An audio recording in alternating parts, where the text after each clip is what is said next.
Come trattare gli altri e farseli amici di Dale Carnegie è un classico della letteratura sullo sviluppo personale e le relazioni interpersonali. Pubblicato per la prima volta nel 1936, il libro offre consigli pratici su come migliorare le proprie abilità sociali e costruire relazioni positive. Ecco un riassunto dettagliato dei punti principali del libro. Parte 1. Tecniche fondamentali per trattare con la gente. Nella parte 1 del libro, l'autore descrive 3 principi essenziali per migliorare le relazioni interpersonali. 1. Non criticare, non condannare e non recriminare. Carnegie sottolinea quanto sia controproducente criticare gli altri.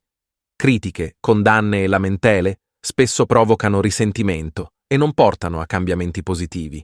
Invece, Carnegie suggerisce di cercare di comprendere le motivazioni degli altri e di mostrare empatia. Ad esempio, Abraham Lincoln, dopo aver imparato dai suoi errori, evitava di criticare apertamente gli altri e preferiva scrivere lettere che non inviava mai, in modo da sfogare la sua frustrazione senza causare danni. 2. Dimostra apprezzamento onesto e sincero. Carnegie enfatizza l'importanza di elogiare e apprezzare sinceramente gli altri. Il desiderio di sentirsi apprezzati è universale e può motivare le persone molto più di qualsiasi altra forma di ricompensa. Ad esempio, Charles Schwab, famoso imprenditore, attribuiva gran parte del suo successo alla sua abilità nel trovare qualcosa di buono in ogni persona e nel riconoscerlo apertamente. 3. Suscita negli altri un desiderio ardente.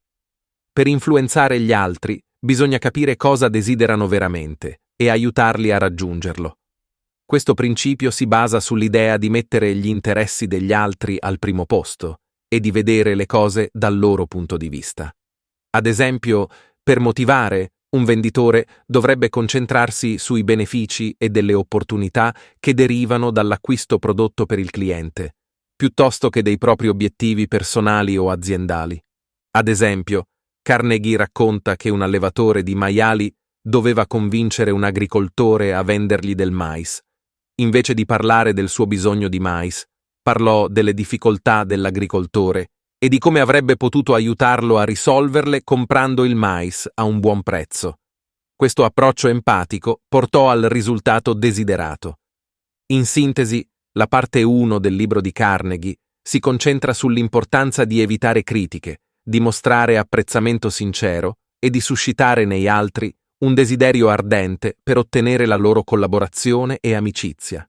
Questi principi fondamentali possono trasformare le relazioni interpersonali e migliorare significativamente la propria capacità di influenzare gli altri.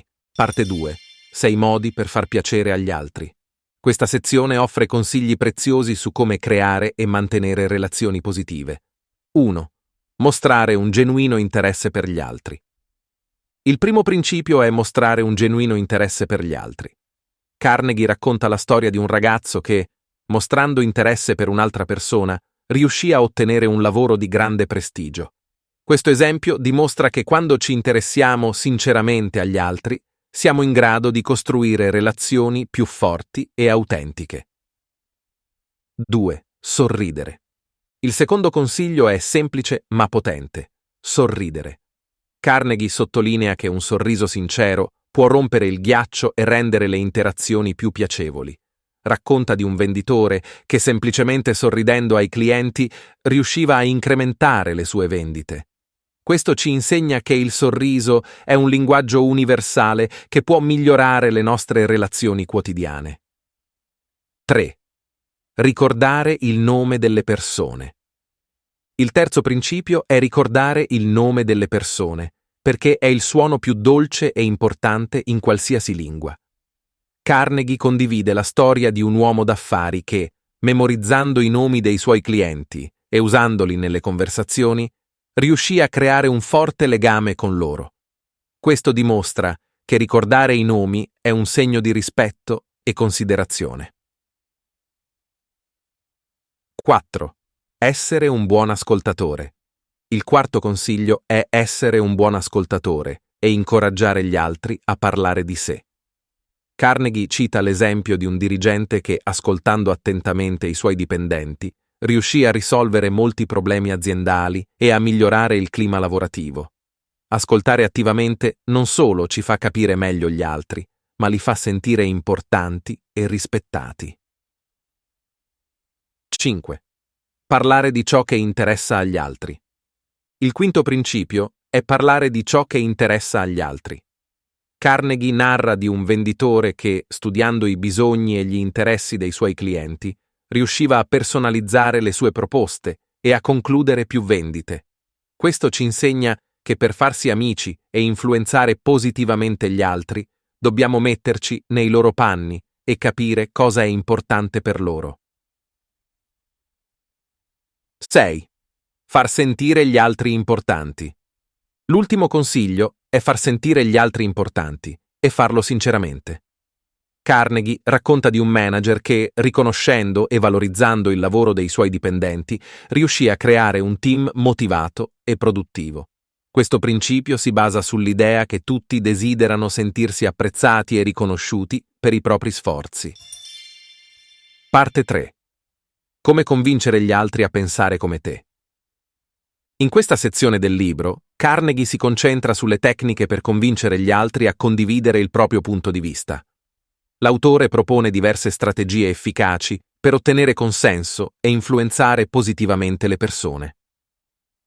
1. Evita le discussioni. Carnegie sottolinea che le discussioni raramente portano a cambiamenti di opinione e spesso creano solo risentimenti. Un esempio è l'esperienza personale dell'autore con un ingegnere che, nonostante avesse ragione, finì per allontanare tutti i colleghi con le sue dispute continue. Carnegie suggerisce di evitare le discussioni e di cercare sempre un terreno comune. 2.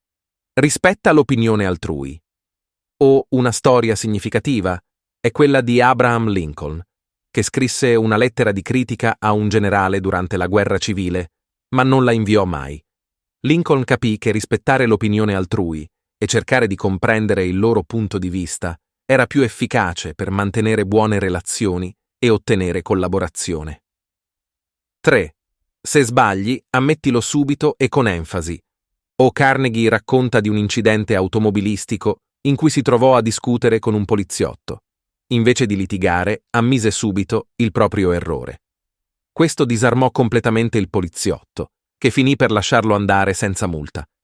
Ammettere gli errori non solo mostra umiltà, ma rende gli altri più disposti a collaborare. 4. Inizia in modo amichevole. Un esempio classico è quello di Benjamin Franklin, che spesso iniziava le sue richieste o conversazioni con un complimento o una parola gentile. Questo metodo riduce la resistenza iniziale e apre la strada a una comunicazione più efficace. 5. Fai domande che portano a un sì. Carnegie consiglia di formulare le proprie frasi in modo che l'interlocutore tenda a rispondere positivamente. Ad esempio, quando devi convincere qualcuno a sostenere un progetto, potresti iniziare chiedendo se concorda sul fatto che il progetto può portare benefici comuni, ottenendo così un primo sì. 6. Lascia che sia l'altra persona a parlare molto. Un esempio citato riguarda un venditore che, invece di monopolizzare la conversazione, lasciava che i potenziali clienti parlassero dei loro bisogni e preoccupazioni. Questo non solo li faceva sentire ascoltati, ma forniva anche al venditore informazioni preziose per personalizzare la sua offerta. 7. Lascia che l'altra persona pensi che l'idea sia sua. Carnegie menziona l'approccio di Henry Ford, che spesso chiedeva ai dipendenti suggerimenti su come migliorare i processi di produzione. Anche se Ford aveva già in mente alcune idee, fare in modo che i dipendenti pensassero di aver contribuito alle soluzioni aumentava il loro impegno e motivazione. 8. Prova a vedere le cose dal punto di vista dell'altra persona. Una storia toccante è quella di un uomo d'affari che, grazie a questo approccio, riuscì a risolvere un conflitto con un fornitore semplicemente mettendosi nei suoi panni e comprendendo le sue difficoltà. Questo non solo risolse il problema, ma rafforzò anche la relazione d'affari. 9. Mostra simpatia per le idee e i desideri dell'altra persona. O. Carnegie cita un esempio di Theodore Roosevelt, che riusciva a conquistare la simpatia delle persone mostrando sempre interesse genuino per i loro problemi e desideri. Questo atteggiamento empatico lo rendeva molto amato e rispettato. 10. Appella ai motivi più nobili. Un episodio emblematico è quello di un imprenditore che, invece di puntare solo sui profitti, motivava i suoi dipendenti parlando dell'importanza del loro lavoro per la comunità e per il futuro dell'azienda. Questo stimolava un senso di orgoglio e dedizione maggiore. 11. Drammatizza le tue idee. O. Carnegie racconta di un manager che, per far capire l'urgenza di una situazione, organizzò una presentazione drammatica che catturò immediatamente l'attenzione del consiglio di amministrazione. La teatralità aiutò a trasmettere il messaggio in modo più efficace. 12. Lancia una sfida.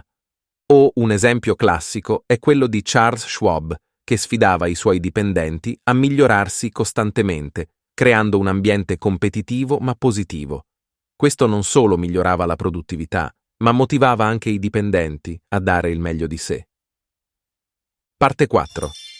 Essere un leader. Come cambiare gli altri senza offendere o suscitare risentimento. In questa parte, Carnegie ci insegna come influenzare e guidare gli altri in modo positivo, evitando di suscitare resistenze o rancori. Ecco i principi chiave trattati. 1. Inizia con lode e apprezzamento sincero. Carnegie sottolinea l'importanza di iniziare ogni interazione con una nota positiva. Un esempio che cita è quello di Charles Schwab, che usava sempre parole di lode per motivare i suoi dipendenti. Schwab trovava qualcosa da apprezzare in ognuno, aumentando così il morale e la produttività. 2. Richiama l'attenzione sugli errori in modo indiretto. Piuttosto che puntare il dito sugli errori altrui, Carnegie consiglia di farlo indirettamente. Racconta di come un manager, invece di criticare direttamente un dipendente, parlasse dei suoi errori del passato, mostrando comprensione e rendendo l'ambiente più aperto al cambiamento. 3. Parla dei tuoi errori prima di criticare gli altri. Condividere i propri sbagli prima di criticare quelli degli altri può abbattere le difese e creare un clima di comprensione reciproca. Carnegie riporta un aneddoto in cui Abraham Lincoln, prima di correggere un generale, ammetteva i propri errori, rendendo il generale più disposto ad accettare le critiche. 4. Fai domande invece di dare ordini diretti. Carnegie spiega che dare ordini diretti può suscitare resistenza. È molto più efficace fare domande che portino la persona a riflettere sulle proprie azioni. Ad esempio, invece di dire «sbaglia a fare così», si può chiedere «pensi che ci sia un modo migliore per affrontare questa situazione?» 5. Permetti alla persona di salvare la faccia. Preservare la dignità dell'altra persona è fondamentale.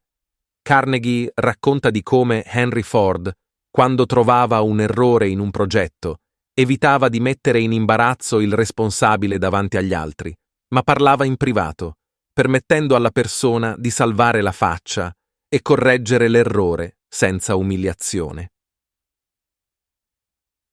6. Loda i miglioramenti, anche i più piccoli. Riconoscere e lodare i progressi, anche minimi, può fare una grande differenza. Un esempio è quello di un insegnante che, lodando ogni piccolo miglioramento nei suoi studenti, riusciva a motivarli e a farli progredire più rapidamente. 7. Dai alla persona una buona reputazione da mantenere.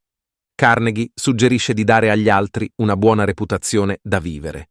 Per esempio, se dici a un impiegato che è conosciuto per la sua puntualità e precisione, egli si sentirà motivato a mantenere quella reputazione. 8. Usa l'incoraggiamento. Fai sembrare facile il difetto da correggere. Invece di far sembrare un difetto insormontabile, è utile far apparire il cambiamento come qualcosa di facilmente raggiungibile. Un capo che dice «So che puoi farcela, hai già fatto cose difficili in passato», può infondere fiducia nel dipendente. 9. Fai in modo che la persona sia felice di fare ciò che suggerisci. L'ultima tecnica è far sì che gli altri desiderino fare ciò che suggerisci. Questo si può ottenere allineando i compiti con i loro interessi e mostrando come questi possono beneficiarne. Ad esempio, un venditore che vede un potenziale bonus come incentivo sarà più motivato a raggiungere gli obiettivi. Conclusione. Il libro di Carnegie è una guida pratica per migliorare le proprie abilità sociali e relazionali. I principi delineati sono semplici ma potenti e applicandoli costantemente si possono migliorare significativamente le interazioni quotidiane e costruire relazioni più positive e produttive. Carnegie ci invita a mettere in pratica questi principi nella nostra vita quotidiana. Sottolinea che anche i piccoli gesti di gentilezza e considerazione possono avere un impatto profondo sulle nostre relazioni personali e professionali. È stato un viaggio affascinante esplorare i segreti delle relazioni umane con voi. Ricordiamoci che ogni interazione è un'opportunità per rendere il mondo un po' migliore, un sorriso alla volta, un gesto alla volta. Grazie per averci seguito in questa puntata del podcast. Ci auguriamo che questi principi vi ispirino a diventare non solo amici migliori, ma anche persone migliori. Alla prossima puntata e buona giornata a tutti.